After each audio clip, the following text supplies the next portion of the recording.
Hello, everybody. Gen X Man back with a second video on this Super Saturday, a twofer, as promised, because there are two things that I am just dying to talk about.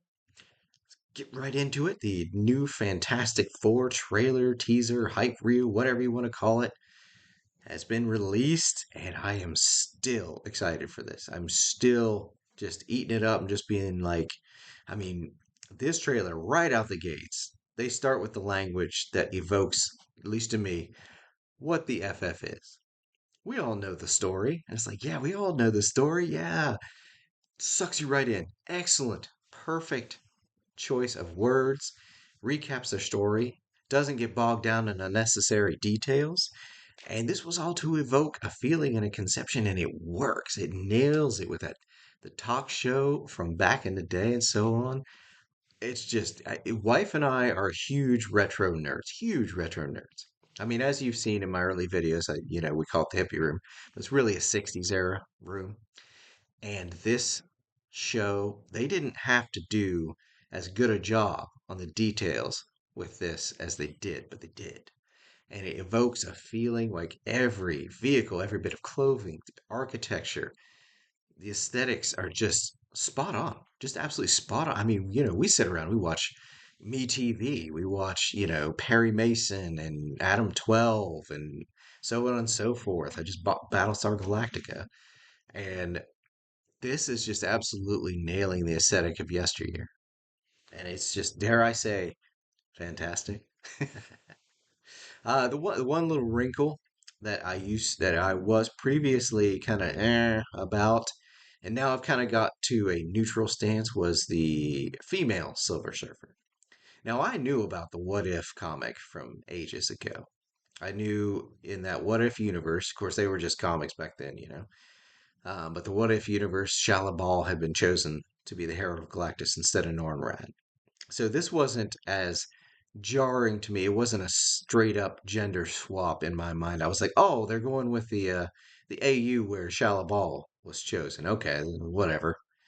Um, but I was still kind of just like, maybe, I guess, I don't know. However, the thing that really got me on board was seeing her come rising out of a conflagrational silvery and skin suity, and I mean, it's kind of winning me over. Probably not for the reasons the people behind the flick intended, but here we are. One criticism would be, though, that I felt like they should have got a different actress. This actress's voice is absolutely, or at least for me, not commanding, not intimidating, doesn't carry weight, and I feel like, I mean, they did such a good job on the aesthetics and so on that you'd want the Herald of Galactus announcing your planet's impending demise. You'd want that voice to stand out. Lawrence Fishburne comes to mind. Still like those movies. I mean, even Sue Storm has a more commanding voice. This actress they got her to play the Silver Surfer was just like she sounds like a 20 something, 19 something. I mean, it doesn't carry the weight that I feel the character needs. So that's a little bit of a nitpicky detail. And I feel like it gets compounded when folks don't know about the AU, the What If comic, and this just looks like a gender swap, and it's like you combine it with bad optics and kind of a poor casting choice, and you kind of get in this situation where you're like, this isn't really working. But, you know, that's something I've become neutral about. Again, I said because, you see her rising out of the flames in, silver skin suit, and it's just kind of like, you know what? Okay, I'm okay. But moving on to the actual important stuff. I love that Reed is putting apparently in these trailers, the way it's presented is that he's putting the blame of their planet's situation entirely on himself, and that is 100% Reed Richards right there. And I love how he announced it. I bet the bounds of space, and they heard. And again, it evokes this Cthulhu-esque space cosmic horror vibe that I feel is so important to a character like Galactus that he has not been represented as in previous media. And the fact that they nailed his appearance, like the scale and the immensity and he's not so big that it becomes pointless. He's big enough to be like, oh my God. He looks fantastic. Like, there I go, using that word again. That was not intentional. I did not mean to do that.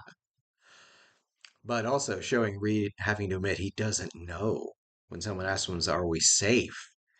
That really sets some stakes because you're when Reed Richards doesn't know what to do, you might be up the creek. And reinforcing that with you showing him using these chalkboards, and it has all these magnificent equations and that are absolutely beyond my redneck public education system brain is magnificent. You're just like, I get it. This guy's super freaking smart and he doesn't know if they're safe. This is stakes right here. This is visual stakes with absolutely minimal dialogue. This was very well written from what I can tell. And I love that, Sue is the beating heart of the group, keeping everybody together and just perfect and bends the anchor, the rock, and Johnny is Johnny. And you're just like, yes, just you're nailing the representations of the characters, I feel. Like, I feel like it's just, they're absolutely on fire with that from what I've seen. I hope I'm not wrong. I hope I don't go to the theater and find a completely different movie waiting for me. And also the music. The music is just amazing. I want the soundtrack already, and it's not even out. That's a sign of you really nailing the musical aesthetic. You're just like a Fantastic Four, and it's like yes, yes, it's so good. And finally, we see Galactus stomp through the streets in his immensitiness. You're just like, oh yeah, there's some stakes. Also seeing Ben Grimm haul that ship by the chain. Oh, it's so good. It's so like I just I came here to make a video about the new footage, the new trailer. All I could do is gush because I'm just so excited for this. And it's funny because I was never hardcore Fantastic Four kid. I knew of them, I knew their story, but I was X-Men and some spatterings of other things, some DC stuff and Spider-Man and Captain America and so on and so forth. But I was never, I was actually never, now that I think about it, I was never exposed to the FF growing up at all. The Cardinal Market there in Elizabeth, West Virginia, where I grew up. They didn't, they would get such a random assortment of comics, all the throwaways and such. You'd never have two comics in sequential order. It wouldn't happen. But they never got Fantastic Four. That was never on the shelf. Now I'm thinking back, man, that was so. It wasn't until later that I really started appreciating. In fact, you know what? You know what really did it for me? It was that movie from back in the '90s or the 2000s or whatever it was, where you had Chris Evans as the Human Torch and Michael Chiklis as the Thing and whatever the guy was played Reed Richards and whatever her name was as Sue. That was a bad casting spot too. This casting of Sue is much better in my opinion.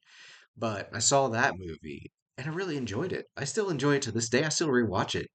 Like it's fun and enjoyable. It captures the cartoony, goofy family aesthetic. It was just great.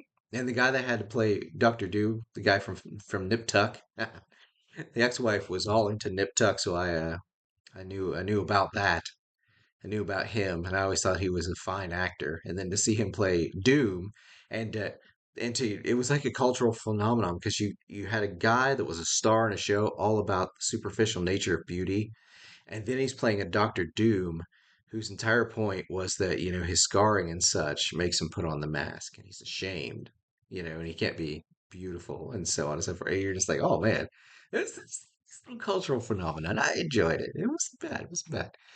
But yeah, I thoroughly enjoyed the first one. The second one was entertaining. It wasn't as good as the first one, but the second one was entertaining. I was kind of sad to see, it didn't get more movies, but whatever. But yeah, I mean, that's basically when I got into the FF. And of course, I've read the Mark Wade compendium now that just love. If you have a chance to go get that, it's out in trade paperback now.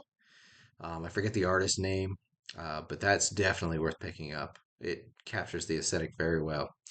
And that's pretty much that's my point with the new information we got from this new trailer. It's just that it's nailing the aesthetic, and I couldn't be more excited about it. I hope it's not cobbled together from the best parts, and we go watch a movie and we get a completely different movie. I hope it's not that, but we'll see. So, but right now I'm thoroughly excited for this movie. This movie looks so enjoyable. absolutely just dying to go watch it. So but that's all I have on that one today. It's very sunny and very warm out. So if you go out, make sure you probably should put on some sunscreen and drink some water. Stay hydrated. I can't emphasize that enough. Hydration is incredibly important, especially as us Gen Xers are getting older. We got to watch that stuff. We can't behave like we're idiot punks anymore. More's the pity. Because I want to be like that. But that's all I got for today. Thank you all for tuning in, and thanks again to everybody, all the people who stopped by and give me a moment of your time and commented. Thank you for all the comments. Y'all are awesome. I'm having such a good time doing this YouTube thing, and I hope I entertain you all. If I entertain you, smash the like, give me a like, give me, if you want to see more of me, I come out multiple videos a week on all kinds of stuff. Smash a subscribe. It'll let you know, and the bell icon will let you know that's what that's for. But that's all I really got for today.